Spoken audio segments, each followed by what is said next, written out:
We created the references for both collection and document. Now, let's move to learn how to execute the operations save, delete, update, and read in Firebase Firestore database. I'll start with save. So I'll create a new method here. I'll name it as save data to new document. I'll create a string name equals to name et, which is the edit text dot get text dot to string.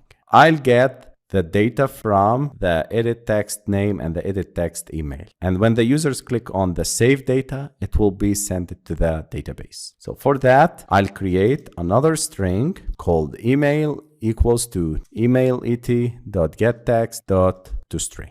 I need to store these variables in a friend object. I'll create friend equals to new friend, passing name and email. Since I'm using custom objects, I need to deal with custom objects in the database. So I'll show you guys. Please pay attention. I'll use a method from the collection reference object called add. And here I need to pass the friend. The collection reference represents a reference to a specific collection within your Firebase database. And if we scroll up, we can see this collection reference represents the users. .add. This method is called on collection reference to add a new document to the specified collection. Friend is the context of an object, represents the data you want to store in the new document.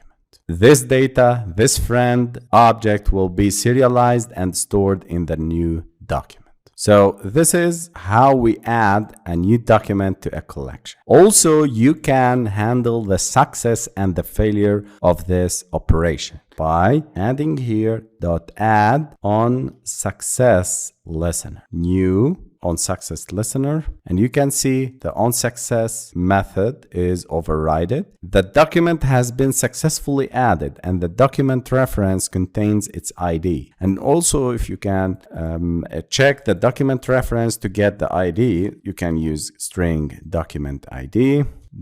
.id equals to document reference, which is the parameter from here, .get ID. So if the addition of this friend object is successfully inserted and added in the database, the onSuccess listener will be called and you can obtain document reference and store it inside doc_id string variable. Save.setOnClickListener, and I'll call this method.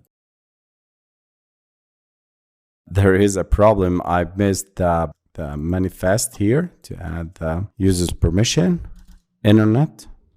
Run again, Jack at gmail.com. Click save. Let's refresh our database. And congratulations, guys. We created this users. This is the collection. And if you open it, you can display this sub-collection users. This is the first user. And this is the document. This is the name, the ID of the document. And this is the key value pairs, email and name. Delete this document and I'll keep this user. You can add more. So I'll add John at gmail.com. Click on save data, refresh the database, or without refreshing if you notice that it is added here. So congratulations, guys. We learned how to save data, how to insert data into Firebase Firestore databases.